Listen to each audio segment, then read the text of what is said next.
You're listening to the Galaxy Poet Podcast, a new digital platform centered around art, the creative process, and creative solutions to problems facing our world. I am your host, Jordan Ferreira. Let's begin.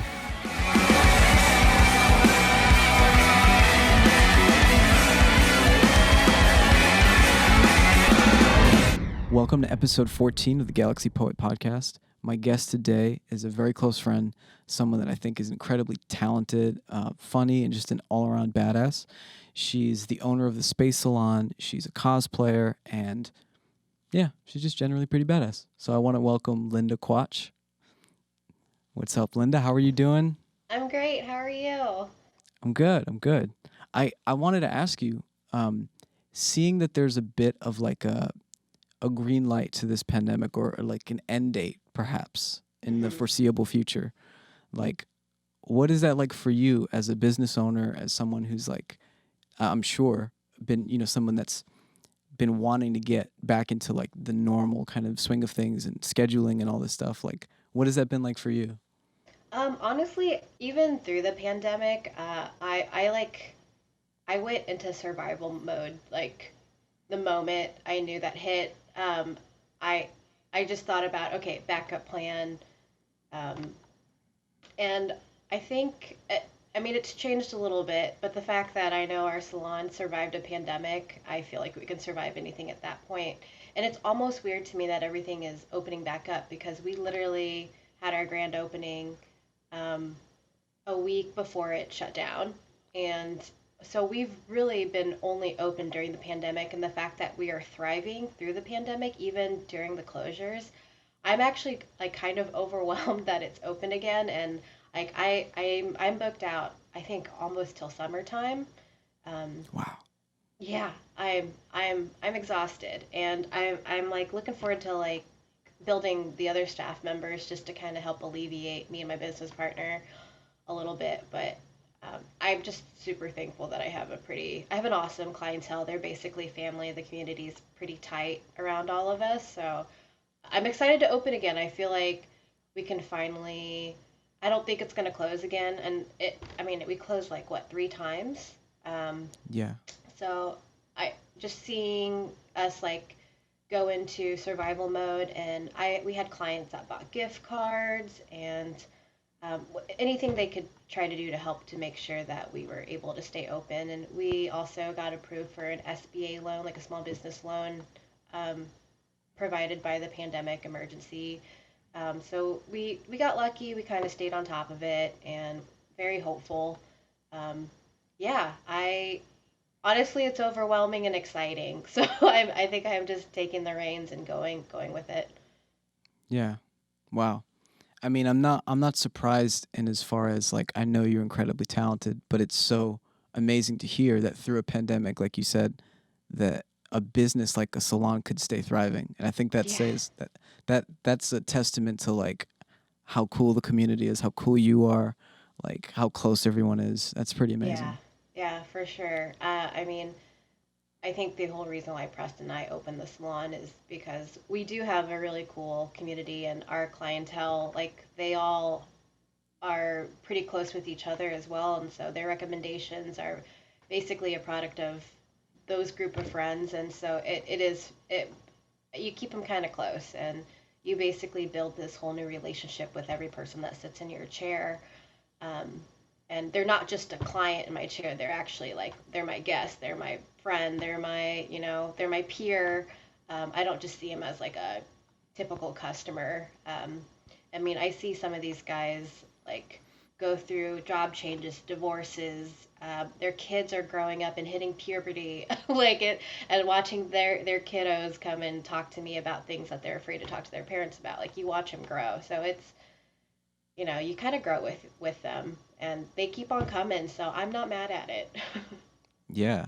Yeah, That that's incredible. And what a yeah. like what a fulfilling thing it must be to like build this community and know that like I mean, had it not been for you and Preston starting this hmm salon, like that community wouldn't exist in the same way. You know what I Right. mean? Yeah, Like, I agree. I mean, we've always worked at more corporate-esque salons or salons where everyone is for their own, which in our salon, our staff members are independent, but I kind of miss being from Missouri. Like every salon I ever worked in there, like we were family and we were very close knit. And I know salons kind of have like a bad reputation of stylists being kind of dramatic and like a little kooky, and like to some extent we are, but like not in a bad way. It keeps things interesting. Like when you put a bunch of creatives in one room, what do you think is going to happen? Yeah. But I I think we've really cultivated our staff. We still are. We're very careful about who we let in, and we also make our salon a safe space. And we're trying to kind of break the norm of normal salons. Like we're kind of anime and space themed, just because a bunch of my clientele are cosplayers or streamers, or they actually like create games. And then a lot of Preston's clients work for SpaceX or are in some sort of aerospace engineering.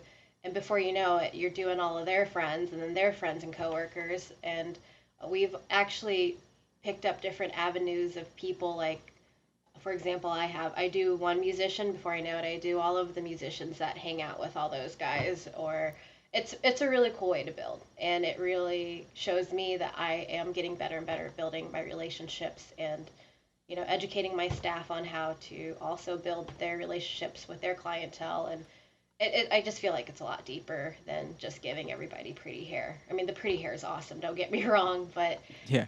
when I do hair, I don't just, oh yeah, she wants brown hair. It's more like, oh, you want rainbow hair. And let's do it in a way that represents who you are and how you want to express yourself. And I know like that's really cheesy to a lot of people, but if you give somebody something that they can't wear or rock, like then you're not doing your homework well enough and you're not getting to know your client well enough to know what makes them comfortable. So I feel like it's definitely a lot deeper than that, for sure. Yeah. Yeah, absolutely. And what like your kind of your entrance, I think, if I remember correctly, like into all of this kind of work was like styling, wasn't it? Like predominantly designing for clothes and like fashion and stuff like this. Yeah, my background is in costume design and theater, and I have a degree in fashion design and merchandising and costume design and technical theater. I did that like, I think back in 2007 is when I went to school for that. And I actually went to hair school first and graduated from hair school, and then became a hairstylist, and then paid for my schooling and my college that way. Um, I yeah, and then it didn't really, it's not that it didn't go anywhere, it was just kind of tough to get into that field in Missouri, and I don't think I was mature enough or ready to move to like Chicago or New York. And my hair career actually ended up taking off. And when I discovered cosplay, because I love anime and video games, I actually used a lot of my skills that I learned in school through fashion design, and kind of use that to make cosplay and armor building and all of that. And that was kind of the one thing I did for myself and for me. And I still actually do that to this day. Um, I've actually just gotten back into creating costumes because it is the one thing that makes me super happy, and it does help with my like any sort of mental like roadblock, or if I'm feeling sad or depressed, like it's the one thing that makes me happy because it is solely for me and me only. So I've that's kind of how I've put that skill towards me. That's cool. Yeah, Yeah. I think that's amazing because I mean I have an appreciation for fashion, for style and all these things, but Hmm. to know that like you started there and then the hair thing was like an extension of that, and now you have this community that's centered on like not only creatives and design but also like SpaceX executives and all this clientele, like some of the greatest Yeah. artists around. It's Dude, pretty awesome. I meet the coolest people. Like, I mean, I remember you came and played our grand opening, and I knew a few of us and our friend Alana too, and like we were sad because like people kept falling through, and I was like, hey, I found a drummer. It's one of my client's girlfriends, and you guys had like met that night, and it was still awesome. So, I that's what I do love about my industry is I have a lot of cool people, and if there's like someone that, hey, do you know anyone in graphic design? I generally can find someone in my clientele that has a background in fashion design, and I like to link those people up. And before that's, that's how community starts. And yeah, and I actually, that's how I got a lot of my clients, was through cosplaying. And a lot of I would get a client and they'd find out that I cosplay just by like overhearing something, or um, and before you know it, we're just talking about costumes we made and animes we watch or video games that we play. And yeah, it's a pretty big community. And I don't I don't really know any other salons. I know a couple like on the East Coast that work on cosplayers, but the fact that my salon is kind of um, the theme is around anime and video games, and it really does attract that crowd. And I'm not mad at that because that's what I can resonate with the most. Yeah, that's cool. I mean, Yeah. as someone that kind of grew up obsessed a bit with like Final Fantasy 7 and 8 and even Mhm. 9, Mhm. I appreciate that. Yeah. Of course. Yeah. I got to bring out that nerd. Like some of my new friends that I've made here in LA are just like, I've never met such an adult nerd that still made it like okay. You make it feel like it's okay to like those things, and I'm like, why not? Like, why can't you? They're like, I don't know. I think it's just society telling us that we can't be kids forever. But who says that we can't? Because I Yeah. am, and that's just something that's really undeniable for me. And I could get teased for it a lot, but at the end of the day, I'm happy. I'm happy going home and turning on my Switch and playing Animal Crossing, because I just spent my whole day like working on one person and like doing some crazy color correction, and I'm exhausted, so I want to do something kind of mind numbing, which video games to me is a really great way for my brain to just like shut off for a minute and just do something cute and fun. Um, yeah, Yeah, it's a good escape for me for sure. absolutely. But there's also like, I mean, especially for me, I noticed even early on being like 9 or 10 years old and playing Hmm. some of the early Final Fantasies and thinking then and still thinking now, this Yeah. is some of the best storytelling I've ever Oh, seen. absolutely. Yeah. Right now, lately, I've been into a lot of really cool indie games. There is one that I've actually gifted to a few people. I literally just, I'm staring at it on my computer. I literally just forgot what it's called, but you basically get to write letters to anyone in the world, and it's all anonymous. You can write about anything and everything, and people can reply back to you and send you stickers and stuff. And some of the letters are really sad, and it's just like people wanting to be like heard. And then others are kind of silly, like, my favorite food today is this, and like, what's your favorite food? And it's just a really great way to kind of like, that's a video game. That's super cool. And oh gosh, I'm like staring at my computer in front of me and just looking at all the games on my computer that I want to play and all the cool storylines. And I actually got back into coding for a minute. I took a class at Colorado University for coding, and because I was like, well, maybe I can make my own game. And I can't do hair forever because I'm going to be tired and my back hurts. So maybe I can Sure. start coding. It's really hard. I finished the course, and it's in C sharp writing for like basic, 2D, 3D games. It is hard. And so my brain's like, I think I'm okay with making people pretty for now. So, yeah. But I definitely have an appreciation for all the different types of games. And the indie games, like, some of them are really absolutely beautiful. But then you have, like, your multiplayer games like Overwatch, and the character is super cool. The character designs are so cool, and you can actually go on YouTube and watch the background of each character, and you're like, holy crap, that's awesome.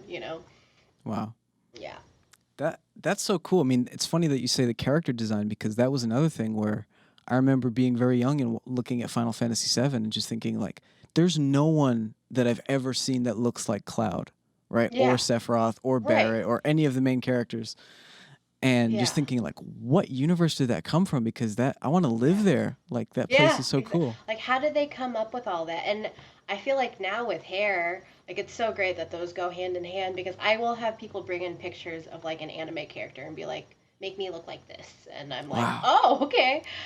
So I'm slowly like, it's really tough to do those hairdos, but I think with the younger generation and how much like color and hair cutting has evolved. Like it's having cosplay. Like some of my old friends that work for wig companies or sponsored by wig companies, they make these amazing wigs that look identical to the character, and it really does take a lot of craftsmanship to like Wow. basically like replicate that. Wow. Yeah, I could see that. I mean, there's a yeah. lot of artistry behind all those creative choices, it seems. Hmm. And I think that's inspiring. But you know, the other thing I wanted to ask you about also is that before all this kind of all the shutdowns happened in California and everything, Hmm. like we hung out a bit at a beach, and we Yeah. had a conversation that I think is one of the coolest conversations I've Oh, ever had. it was a really good conversation. Yeah. Yeah, and Yeah. it was centered around something I'm fascinated by, which is Buddhism. Hmm. And you were raised Buddhist, which I Yes. think is incredible. And I'd love to like just hear your thoughts on what was the experience like for you growing up with that set of beliefs and philosophies? Because for Gotcha. me, Yeah. it was totally not that. Fair enough. Yeah, you grew up more Catholic, right? Yeah, my family's Yeah. Catholic. Yeah, so I actually had a very interesting upbringing, like religious wise. Like my parents both migrated here through civil, like they were escaping civil war, so they immigrated here from Vietnam and Cambodia. And my dad was always Buddhist. He even became a Buddhist monk, and it was purely out of survival, just because his family was poor and um, he had a lot of like issues with his father and whatnot.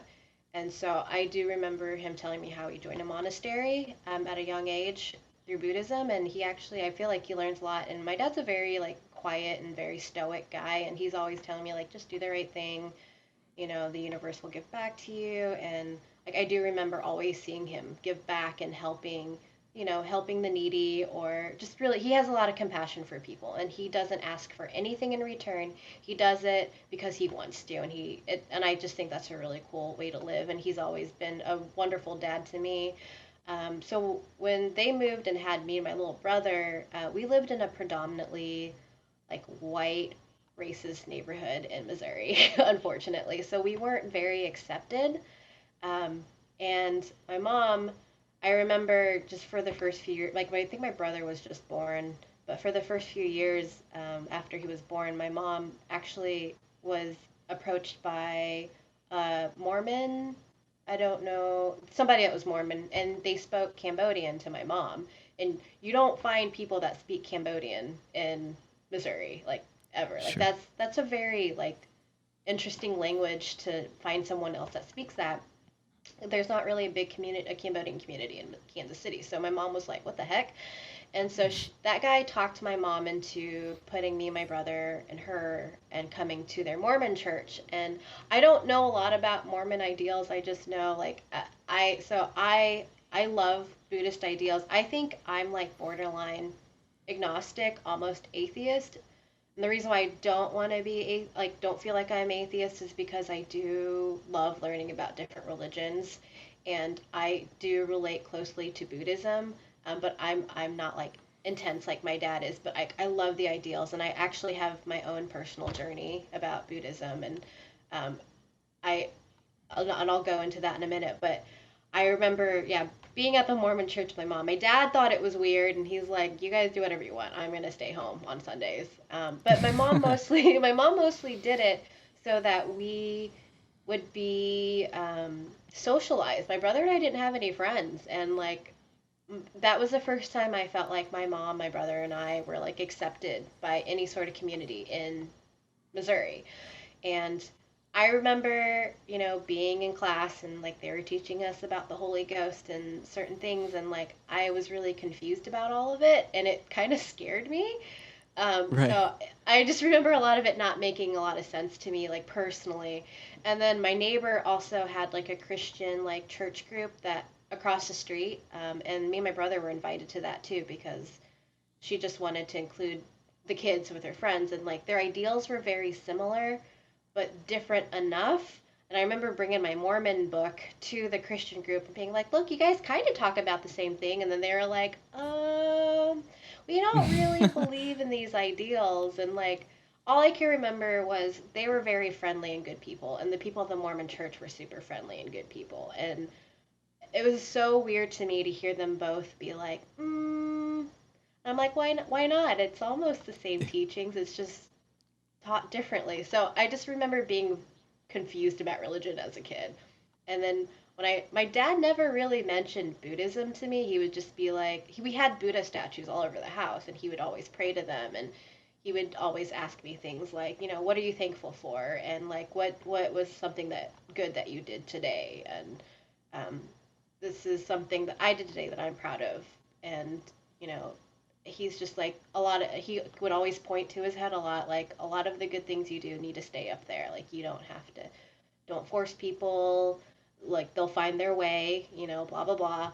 And so I felt like as I got older, a lot of what he would tell me made sense. I feel like a lot of that is my own personal journey, and so when I came to California and I see a lot of people trying to like shove the Buddhist ideals on other people or any religious ideals, it just made me uncomfortable.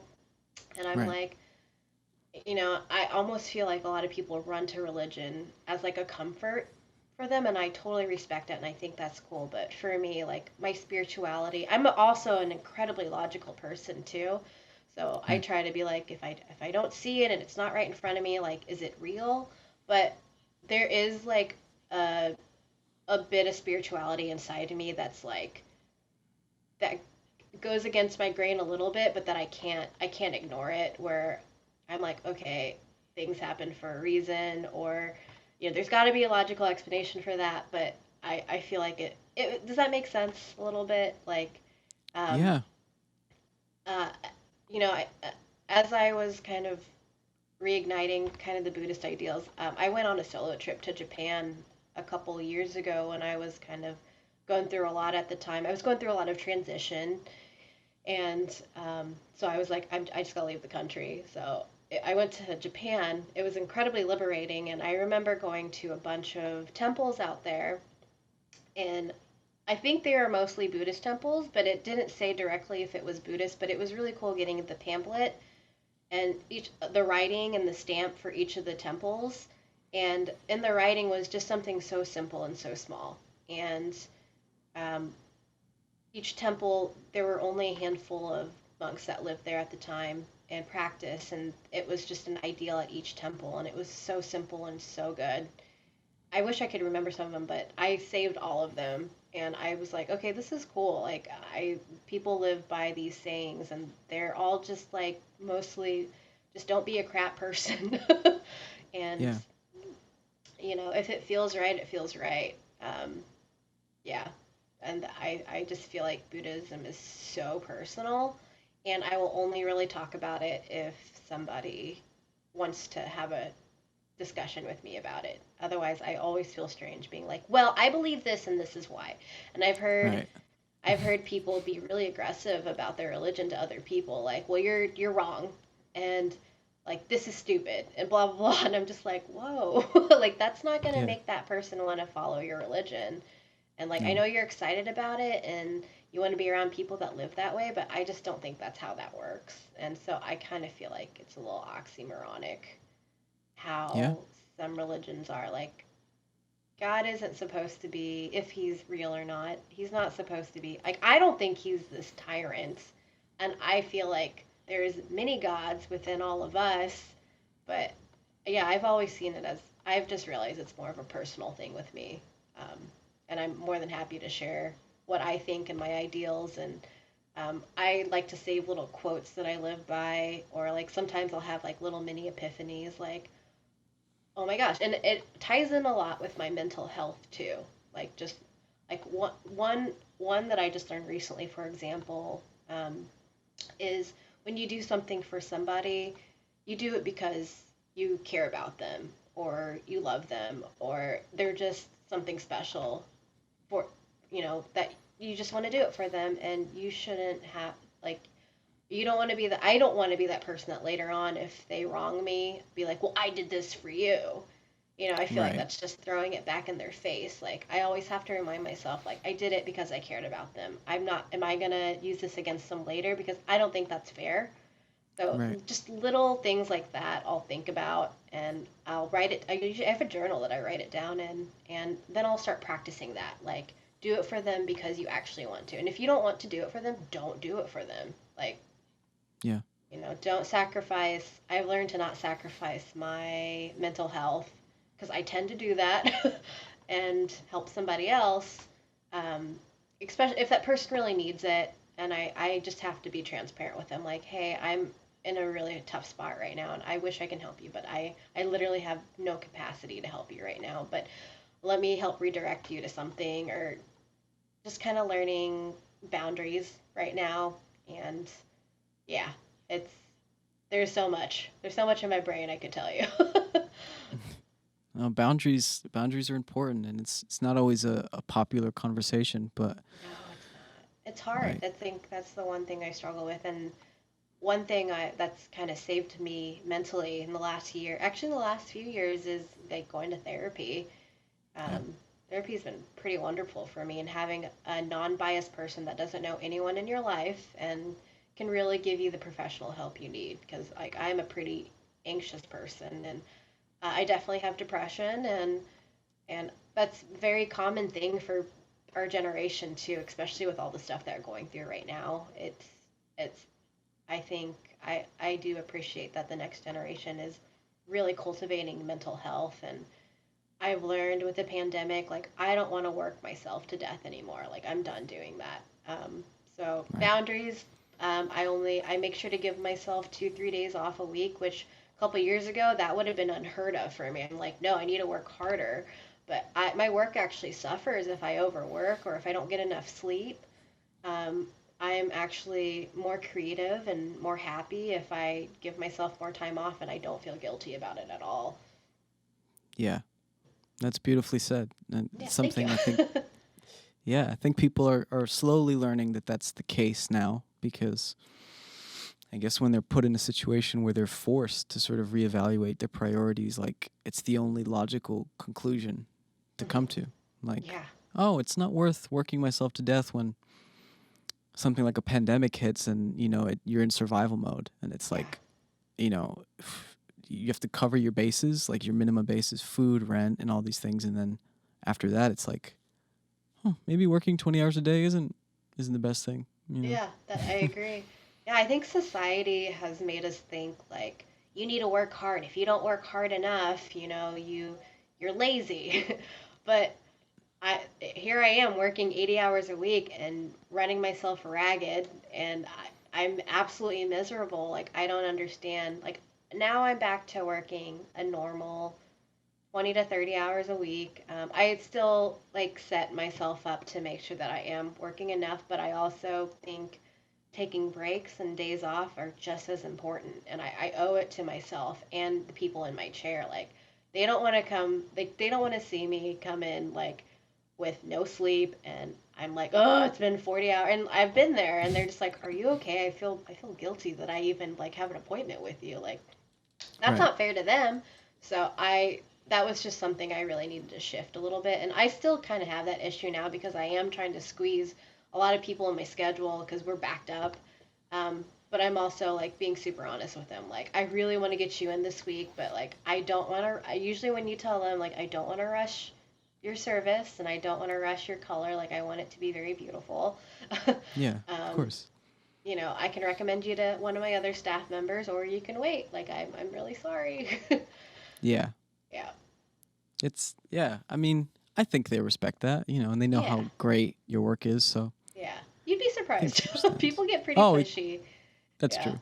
yeah. About boundaries, though, right? Boundaries. Like, That's yeah. right. The least I can do is be transparent, and if they aren't respectful, like I usually try to be as respectful as possible and be like, maybe I'm not the stylist for you. Like I think a lot of my clients just rebook the next few weeks. Like after they get their hair done, they rebook their next session, and that's Right. usually the best way to get into me as soon as possible. But I usually 98% of the time they're all super understanding and they're like, well, duh, that's why I come to you. You're good. So of course Right. I'll wait. It's fine. And if they don't, they usually will find someone else, and that's okay too. Like I'm not. I I'm okay with that. I have so many people that I would love to see, and there's so many new people to be met. So it's at the end of the day, it's business in that aspect. Yeah, absolutely. And I wanted to ask you also, because the salon is called the Space Salon, Hmm. and because this show is called the Galaxy Poet, I want to get into some alien shit, if that's all right with you. Yeah, let's talk about some alien shit. What do you think? What do you think? Do you think there are aliens in the universe or the You know, multiverse? I used to be obsessed with aliens as a kid, and I would have crazy nightmares of, I don't even know if they're nightmares. They were just weird dreams of them, like, you know, peeking at the end of my bed and like tickling my feet and Oh just my like, god. yeah, yeah, and I used to read about them all the time. I'm also like super into cryptozoology. Like, I don't know if you know what that is, but it's like Loch Ness, the Jersey Devil, like Mothman prophecies, and like, and I think a lot of that can be kind of alien-esque too. So I actually Yeah. have a bigger interest in that, but I did have like an alien phase for a while, and everybody around me, like Preston, my business partner, and um, like a lot of my friends love space, and they are very into like UFOs and whatnot. And I remember going out and staring at the sky all the time, like in the countryside, like really hoping that I would see a weird flying saucer or something in the sky. But I do think they're real. Will we see them in our lifetime? I don't know. I believe that our government has already had access to them. I don't know if they'll ever like say anything to us about it, but I just feel like it'd be really ignorant not to think that they're not real because of the universe. Like we are, I feel like as humans, we're ants, and to think that we're the only thing that exists in this universe, I feel like is just ignorant. Like there's Yeah. just no way. There's like even the planet, the planet, the galaxy. Yeah, the universe is like it's ongoing. So you have no idea. You have no idea. So I really truly believe there's probably some sort of alternate universe, some sort of alien. I hope that we can openly like discover it in our lifetime if it hasn't been discovered already. Like I feel like I have to be really smart or like a badass scientist or of some sort or some undercover like government official slash I don't see. I'm too dumb to even think of what they'd be called, but I feel No, like you no. have to be a pretty special, like a pretty special person with a big old brain to even scratch the surface on that sort of thing. Um, but I hope. I mean, that'd be really cool. It's just I don't trust our humans right now, especially with like everything that's happened during the pandemic. Like we're kind of a hot mess. So what do you think is gonna happen when aliens like some jack off is gonna be like, oh, let's burn them all down, like Yeah. it's I don't blame whoever if they're real and if they're being kept quiet. I don't blame them for keeping them quiet because we're nuts, dude. I hear that. I completely agree with that. But the Yeah. the crazy thing is like, okay, so I agree with what you said. I think 100% there is extraterrestrial life somewhere in the universe. Hmm. And recently on the podcast, a friend of mine, Doug Pinnick, was talking about how he had an alien abduction experience. So I was asking him about What? it. Yeah, and he was telling me that like this was in the 50s. Oh He shit. had a memory of, okay, he has distinct memories, and they're all like they're memories, they're not dreams. But one Hmm. is of a grandparent dying, and at that time they had like funerals in their house. Hmm. So he has this distinct memory of like walking upstairs and like everybody at the funeral. And his other memory is the alien abduction experience. Okay. And he said that they looked like they were wearing sandals, and like he was very specific. And Okay. he said Like years sandals, like later, over their feet. Do they have feet? I think, yeah, he said that they were like, you know what, the grays, like the Okay. description of like the gray alien race, like basically they look Yeah. like a human with no hair kind of thing. Yeah. Yeah. So he was saying that he saw that years later in an ancient alien or like a TV show like that, like Mhm. Ancient Aliens, but they were Yeah. talking about the different alien races, and he's like, that's what the fuck I saw when I was a kid. Like, Oh that's my the gosh, same thing. triggered. Wow. Ugh. So what do you think about that? Do you think it's possible that's true? I do, in a sense, I do. Like, I don't know. Especially if people are having those commonalities of, because I remember watching TV shows of people being abducted and then they'd find like weird things like in their skin and stuff that aliens would Oof. implant. But Oof. then you'd watch movies and TV shows where aliens would do that. Like, they'd probe you and be weird and because they're like, oh, it's a human, I'm gonna poke it and do science experiences on it. And where do you think they Yeah, get those ideas from, and true. I like I said, the universe is too big and anything is possible. Like, if you've thought of it, it's probably happened one way or another. That's I true. haven't had an alien abduction experience. I did date someone previously that had, I don't know if he was on drugs, maybe. um, but I remember him telling me that him and a friend like were out in a field somewhere and they saw like this really cool like vortex thing that was like folding into itself, and he Mm. like started crying because it was just so weird, um and Wow. his other friend like ran off because it was just so, I don't know if it was extraterrestrial or, like I said, they could have been on drugs. I don't know. I think they were both sober from what he told me, but he said he saw a YouTube video of something similar, like someone caught something like that on camera. Um, Wow. so I think that's the closest to hearing something like that. The closest experience I've had wasn't aliens. Um, and like I don't know, do you believe in ghost or poltergeist or like any of that stuff? I mean, we can get into that. I would like to, but Yeah. I'm not sure. I don't think I do. Yeah. Well, I've never Mm. experienced any of that either. So the closest thing, and I feel like I have a logical explanation for it, is sleep paralysis. I have severe sleep paralysis. I don't know if I've ever told you that. No. And yeah, I've had it since I was a little kid. And so basically, what sleep paralysis is you can't, your scientifically your mind wakes up before your body does. Like, your body's still completely in sleep mode and your brain wakes up, and sometimes you're in a dreamlike state. So I had that as a kid, and sometimes you see very scary images. So I would always see like this devil clown face that would like spin around, and I just Wow. remember trying to scream. You can't scream, you can't yell, but I remember trying to scream and yell and I couldn't until I woke up like in sweat. And I would have that same dream for a while as a kid, but then it was like that same weird feeling that you'd get, or that entity. Like, I always chalked it up to be like my mind playing tricks on me. But I still have those dreams to this day. And the way that I deal with it in my dream now, like as a kid, I was scared.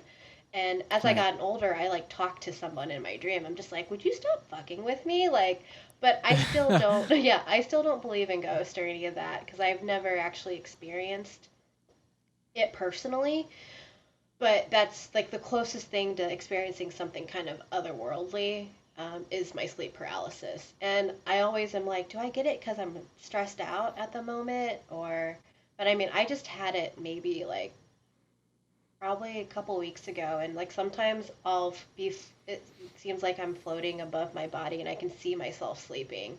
And Wow. back then, my old dog used to sit on my chest because he could tell when I was about to have it, and then it would subside. I'm trying to teach my new dog to do that now, but he doesn't know what the heck is going on because he's still a puppy. So, yeah. So that's anyone that is curious about sleep paralysis. It's kind of a scary thing to have, but I did find a scientific fact for it. A lot of people think they're being possessed by the devil or something, and I Right. hate that I do have that same feeling, like that same something has been visiting me since I was a kid. But I think it's just my brain, like a part of my brain that's like, oh, scary moment happening. Your body's being weird again. Don't scream. Um, Yeah. yeah, I just feel Wow. bad for the person that's sharing a bed with me because they're like, you sometimes will make weird noises, or it sounds like I'm like talking in a deep voice, or I'm screaming in a very low pitched voice because I'm trying to wake up. So they're just like, Right. it's terrifying for them. So, Damn. you know, Well, I mean, you can't. I can't help it. I mean, people have night terrors. People have sleep paralysis, And Yeah. I don't, fortunately, like, I don't have that regularly, but I have had that sensation of like thinking that you're fully awake, but you try to Hmm. move your body or say something and you can't. Yeah. I've had that happen and it's not pleasant. It's Yeah. scary. Yeah. That is sleep paralysis, my friend. I think you've and like it's a pretty common thing. I've known a handful of people that have it. Mine is just a little bit more severe than most, and there's no explanation for it. I've even talked to my therapist about it. I'm like, is there some sort of like, am I stressing myself out and that's why I'm having them? And she's like, Right. there's actually no explanation for it. So, and there's a few like Netflix shows about it, and it showed people having it. Some that are so severe that they really do think they're being possessed by something, and but then there were like doctors and psychologists in it talking about it and being like, it's it's not that at all. It's just Right. you're manifesting that, or I don't know. It was a really cool documentary, but I thought I that want was to see that. interesting. But that's Yeah. the closest thing to aliens for me personally. That's still interesting. I mean, Yeah. what about lucid dreams? Have you had a lucid dream before? I do. I notice I have lucid dreams. Um, I'm trying to remember. Like if I I don't really drink or smoke weed, and I had like little like instances where I did do it for a while, Right. and whenever I stopped, I would have them like really intensely. But right Wow. now, I think because I don't really do any of that anymore, and I've really cut back. Like I like almost, I just don't do it at all. So the dreaming has become like a normal dream. But if I go through a period where like I'm partying a little bit and drinking and smoking, and then I stop like cold turkey, I'll have a crazy lucid dream. And Wow. yeah, they're very whimsical and fun, and crazy scenarios will happen in them, and I'll wake up and I'm like, whoa, did that really happen? Um, See, I love yeah, that. I could hear about like anybody saying, "Oh, I had the craziest dream." I'm always the yeah, guy that's like, "Oh, tell me. I want to hear yeah, like, yeah. futuristic dreams, like medieval dreams. Like, I want to hear all that shit." Yeah, I like all find it that, yeah, hilarious. fluffy, weird animals like talking to me. Wow. Yeah, yeah, Damn. I haven't had any like that, but yeah. I don't know what I had a dream that I was doing laundry and I opened the laundry machine and there was a like a vampire bat thing in there. Oh, And I was like, "Oh, that's different." And I yeah. remember just waking up and being like, "What the fuck was that? What That's like hilarious. Did you it's watch a just weird." vampire movie recently, or? No. No. Hmm. I had a dream that there was like an anaconda snake on a plane, Oh, which I like the didn't see movie snakes on a Snakes on a plane. Plane. Yeah. I didn't it was just, this was before that, to be Oh, fair. that's so funny. Have you seen the movie Anaconda with, I think, Ice-T? It's pretty terrible. It's like I terribly have seen awesome. that. Yeah. Yeah. Like It's kind of cryptozoology. yes. It's kind of it's yeah, it's so cheesy it's kind of awesome, Yeah. you know. Yeah. Do you have any other like go-to movies that are sort of in that same category? Like terrible movies or like Yeah. genuinely good movies? Well, either one, but I was thinking like movies that Terrible. maybe are so bad that Oh, they're awesome. oh, Trolls 2, man. Have you seen, did you see Yeah. Trolls? They're They're eating eating her. me. Then they're Yeah. gonna eat me. Oh my god. Yeah. So Yes. bad. Yeah. Oh, See, you knew. that's You knew classic. right away. And there's like a fly like on his face, and you're just like, Yeah. wow. The lack of expression, like they're eating Yeah. her and then they're going to Then they're eat gonna eat me. me. Oh my god. Like you're so, whoa. Yeah, Wow. I Trolls 2. I'm so happy you know that. What else? I keep thinking of actually good movies. Like I've been wanting to watch Battle Royale lately, Oh, which is Japanese. you Uh, yeah. Battle Royale is amazing. It right, Yeah. right. My Mike, my boyfriend, hasn't seen it yet because I don't know why. So we actually are planning on watching that movie sometime this week. That's cool. I love Yeah. that movie. That's where Oh, Tarantino so good. stole so much shit. Right.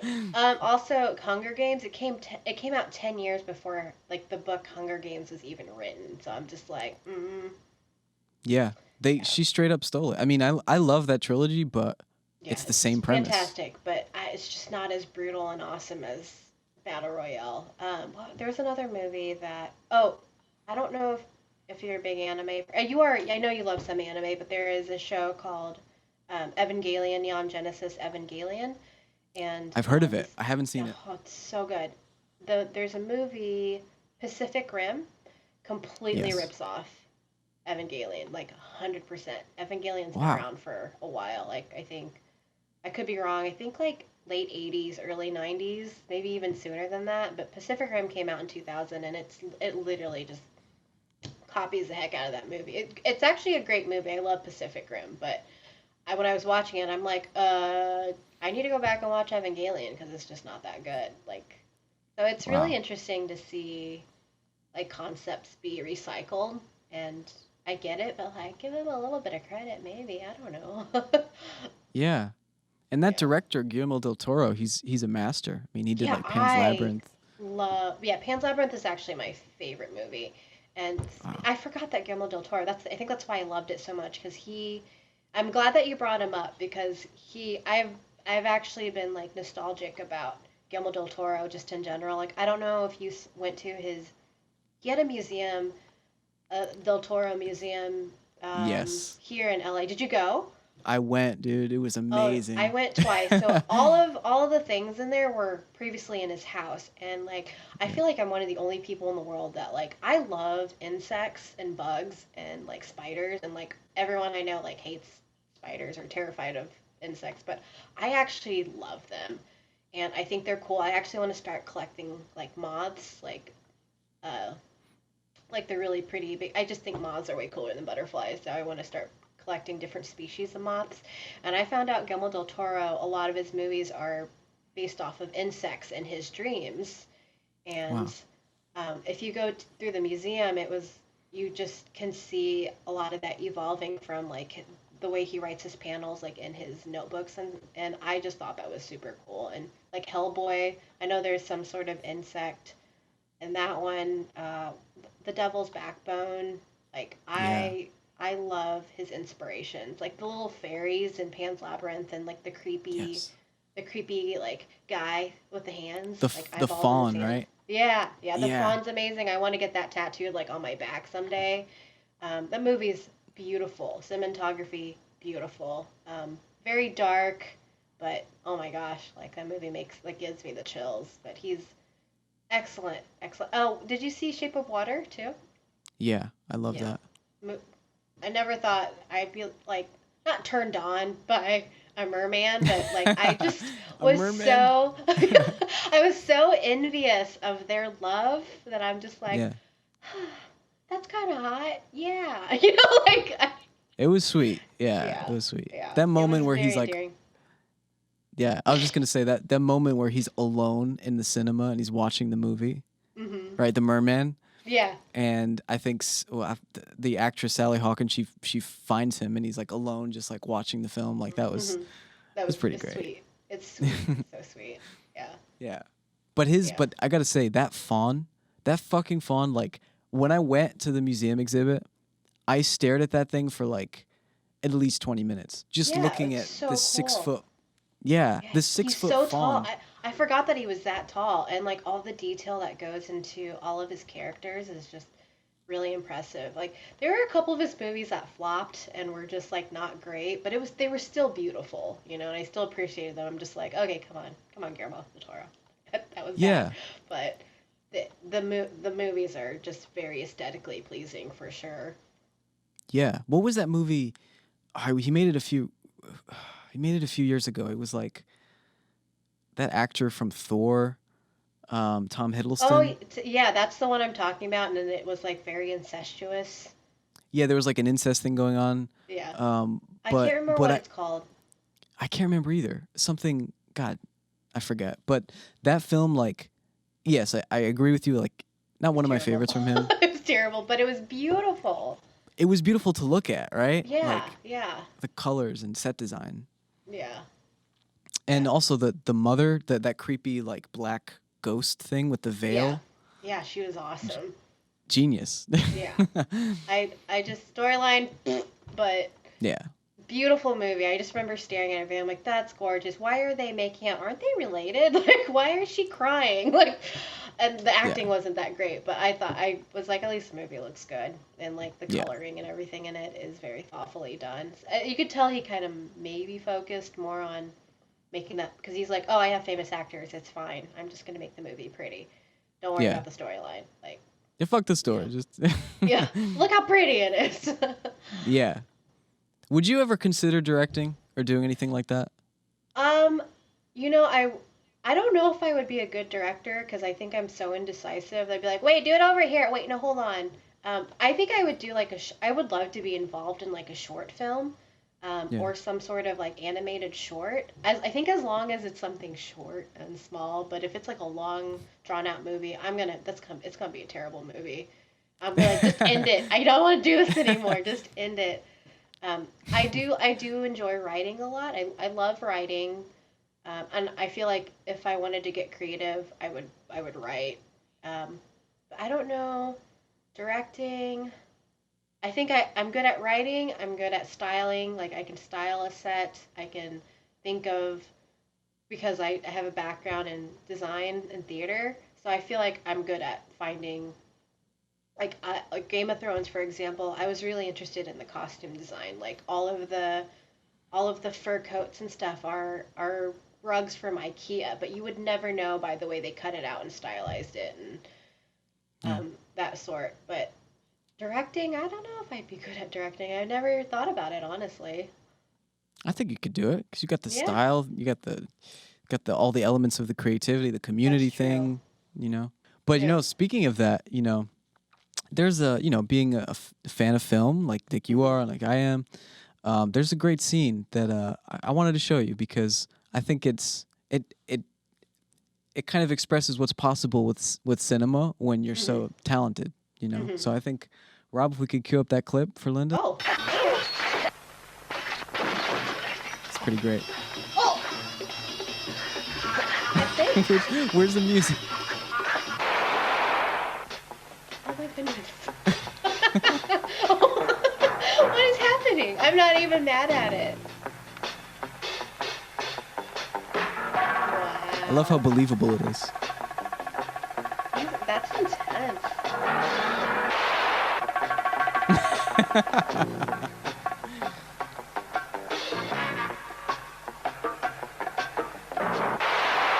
Oh, oh my god.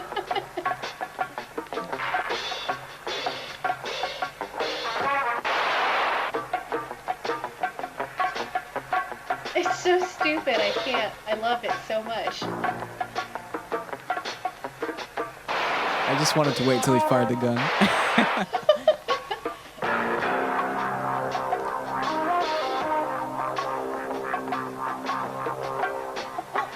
Oh, that face.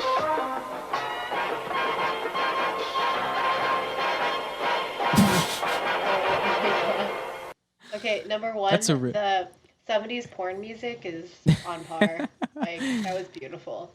It's hard The to beat, right? acting, It's exquisite, yeah. exquisite. I Wow. mean, that made me so happy that I just wanted to share it when I saw it. Oh my gosh, that actually reminds me of. You'll have to check them out, but okay, I'm into anime. I actually have Yeah. two friends. They call themselves the God Squad. So there's Tim, and he goes by Tea Time, and then there's my buddy Sebastian who goes by X Kaita, and they're actually rappers and they rap about anime, but it's like so good and it sounds like it'd be nerdy and it is nerdy, but it's actually like they're both incredibly talented. And I know Tea Time actually made a video and he's playing all the characters in it, in his music video, and I'm pretty sure X Kaita's in it too. And it's the 70s, like he has like a mullet and everything, but it's the rapping is the lyrics are just, and they like use a lot of lyrics from different animes, and like it's just so good. And they usually play That at a sounds lot of awesome. conventions, and they're pretty well known on YouTube. And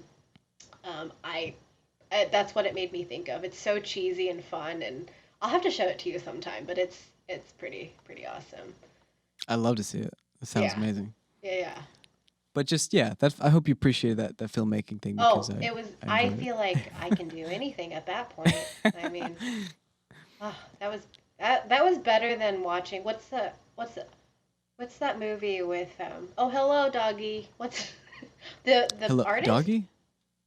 Or he's Do- just like Stella. oh, that's what Brando, right? Streetcar Named No, Desire. no, it's like really he's it's like a really bad movie and the Oh, actor in it I oh, can't. The Room. The Room, yeah, Yeah, yeah, The Room. Yeah, that was better. I thought that was better than that. yeah. Yeah. I've never actually seen the whole movie, The Room. Is Mhm. it great? I've never watched it. I just have No, seen the those one. clips. Yeah, yeah. Yeah, me too. But that's Specifically like hello doggy. That's and I'm just like what is that? What? Yeah. I haven't even seen that one. I just Yeah. seen like I saw the beginning, maybe the first 10 minutes where there's like 6 sex scenes. Mhm. I'm like, It what the was fuck is what? going on? I'm like, Wow. what? Yeah, his name's Did Tommy. He yeah, wears like six belts. No. yeah, Tommy Wiseau, yeah. Yeah. But yeah, that's I mean, somebody did that, right? And Yeah. they thought it was good. Yep. That's pretty mind Yeah, I blowing. wonder I if mean, he it knows that he's being made fun of, but he's capitalizing off of it. I know James Franco did like a knockoff of it, and then yeah, what a mess. I think he won like an award for it, and then Tommy was there, and he tried to go up on stage and like be like, "Wait, what a yeah, mess! What a I think it mess!" was the Globes. I actually really liked that movie, The Disaster Artist. Did you Yeah, like that one? I didn't watch it. Is it pretty good? I thought it was cool. I thought it was cool. It was funny, it was silly, but it was like kind of moving also because I think that's what Franco was trying to kind of get across. Like even though this guy is trying to be Brando and he's not, Hmm. ultimately the journey of like coming to LA and finding money to make a movie and have some success even though it's for the opposite reasons than what you Right, wanted. right. Yeah, Like the the story's the infamy. same, Yeah. you know. But yeah. Um okay, so we covered aliens, covered ghosts. What about the ghost thing? No, nothing to give you reason that ghosts are a Okay, thing? so I've been playing a video game and I've been streaming it. It's called Phasmophobia and there's ghost hunting and I used to actually be terrified to go to like haunted houses and like my old best friend used to take me to go like she'd be like let's go somewhere haunted and I just wasn't into any of that so I feel like I've always loved horror um, but I was not really into the gory stuff. Um, and if I had to watch it, I would just think of like special effects. Ghosts actually scare me more than like getting my arm cut off or something. I don't know. Maybe maybe not that extreme, but watching, I just I've never experienced anything like that. So I've actually embraced ghosts and like all that scary stuff. But I think because deep inside, I don't think it's real. It's Right. more of an entertaining thing. Like I've been into so my favorite horror writer and illustrator is Junji Ito, and he's a Japanese artist. And I actually just got back from Portland and like bought his whole series. I have some of it, but it was all in one place. So I'm like I'm buying all of it. So he writes about like really gross, like scary stuff that you would never think of, and it's really innovative. And his characters are so creepy looking, and some of them are very ghost-like. But I've been playing Phasmophobia, and you basically go ghost hunting in the game, and it's fun. Like it's still they're still in the they only have a demo out right now, so I'm actually waiting for them to release the whole game. But you basically go inside these like it could be a hospital or a house, and you have to kind of figure out what kind of ghost it is. So, is it a poltergeist? Is it a regular, like, just whiny ghost? Or, and it's crazy how many different types of ghosts that they say that you can find because it's from, like, kind of the different kind of ghosts that are recognized from all over the world. Like, an Oni Hmm. is like a Japanese ghost, I believe. I could be saying that wrong. Um, Hmm. yeah, so I think for me it's more of an entertainment thing and I've learned to kind of embrace that stuff, but I've never actually really experienced any of that. Like and I've tried. I've sat in pretty scary places being like, "Hello?" and nothing. Nothing. Actually, the first time I played the Phasmophobia game, my game had a glitch in it. People are watching me play it and it's the demo, so or it's the like introduction to the game, so they make it really easy and they make the ghost like not very scary. So my ghost never showed up. So I'm walking around with like, my camera recorder and like I'm just like, "Hello, anybody there?" I'm like hiding in the closet. I go down to the scary basement, nothing. So I'm doing that for like 2 hours and my people are laughing at me. I remember like I didn't know how to put my camera down like on the table to record a ghost and I was hitting the wrong button so I was just throwing my camera at the table and just throwing it and it would just like land all stupid and I thought like oh god I was a mess in that game but there I thought I was like there was a black arrow but everyone's like Linda that's your shadow on the wall that's not an arrow that you're following your shadow like what are you doing and I'm playing the game for an hour and no ghosts show up and my friends are playing the game like we have a computer room here so everyone's on their PC playing because sometimes we game together and they find their ghost within 5 minutes and they're both screaming and I'm over here just like okay. Hello? Hello? Anybody there? And like one of the things to lure a ghost, you have to call out their name. So I'm just like, "Hey Johnny, are you there? Are you upset? Will you come out, please?" Nothing.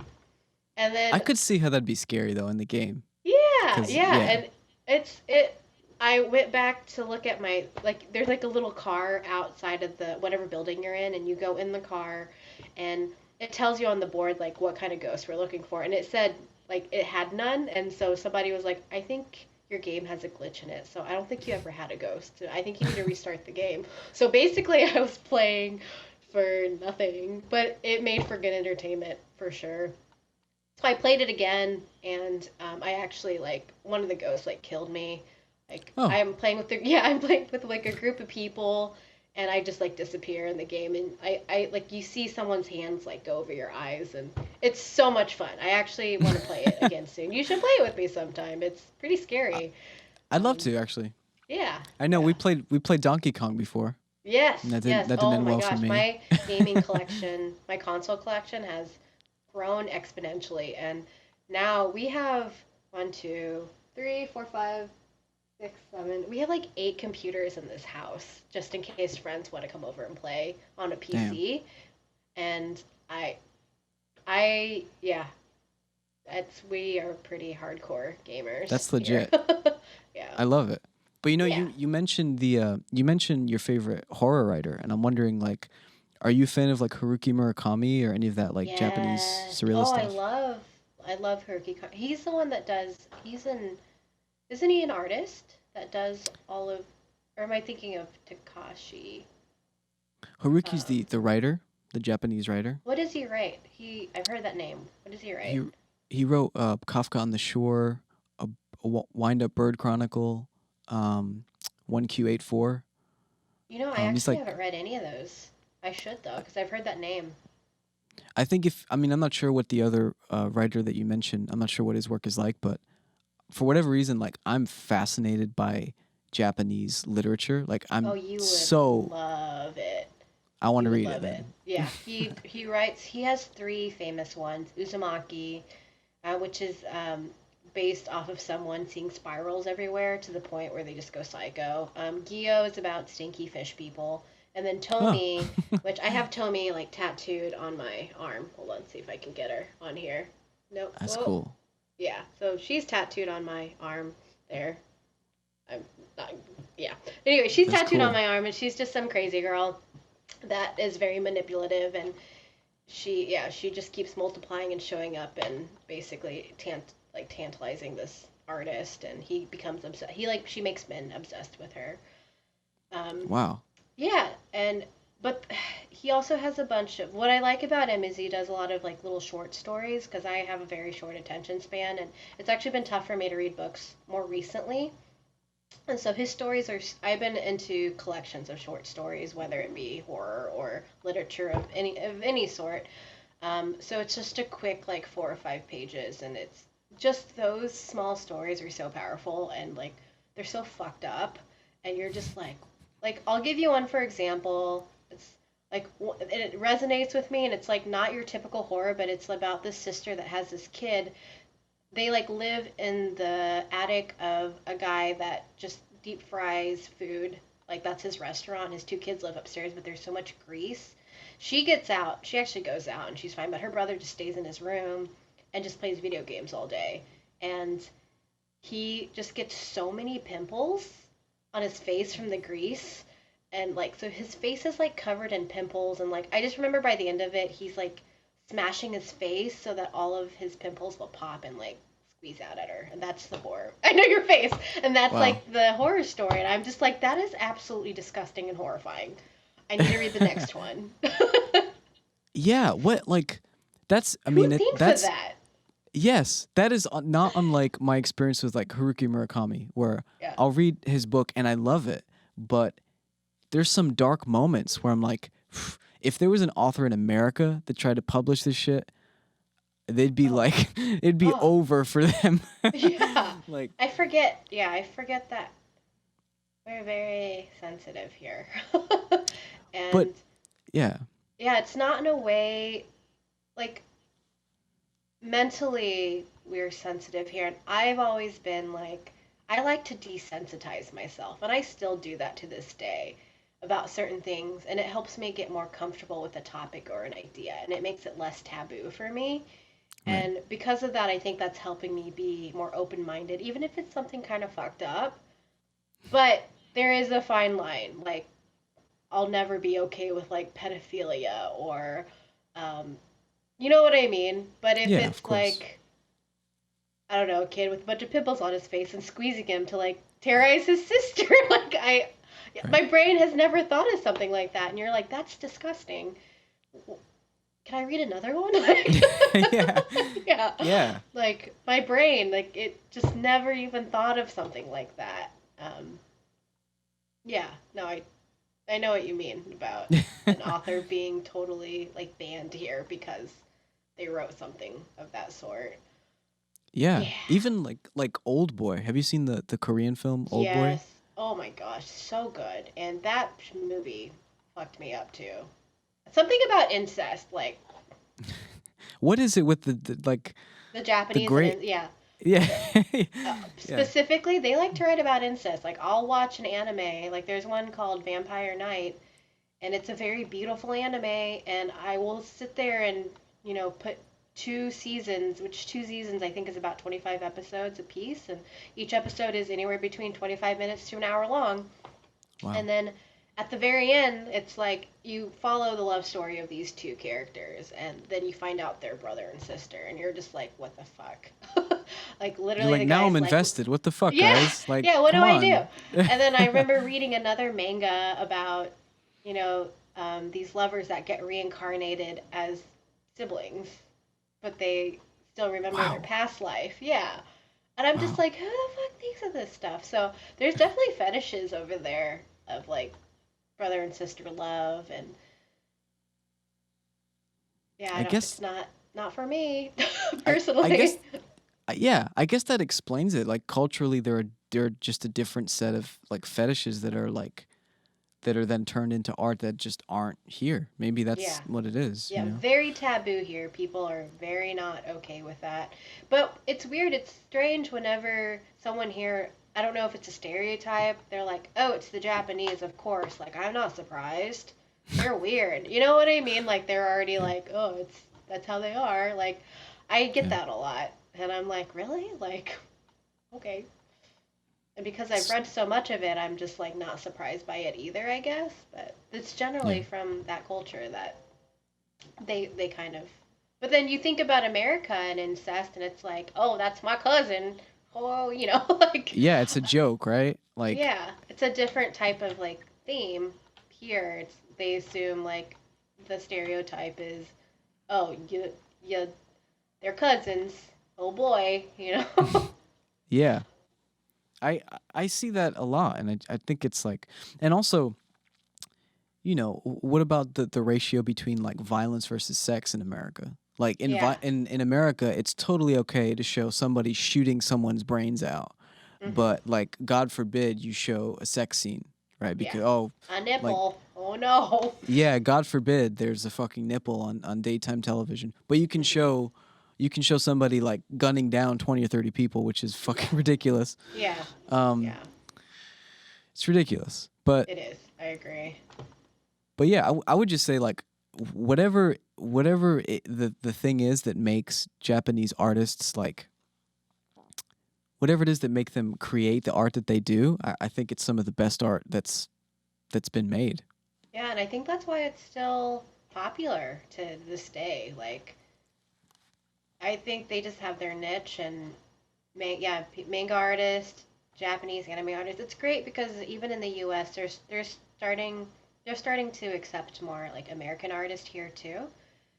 But I know it's kind of like, for example, Korea kept the boy band phase alive, like the K-pop bands, and Japan kind of has the manga and anime. They kept that alive, and now the U.S. is adapting a lot of those things. And I've noticed like other countries also have their own version of what those cultures have too, which I think is really cool. Because then it they are still using their culture by adapting another culture within a culture. So when you go and read it, you kind of get a glimpse of their culture, if that makes sense. Like I can always, for example, we have graphic novels. That's a very American thing. Um, but in the same section, there's mangas right across from that, and what's the Japanese version of American graphic novels? I think, in my opinion.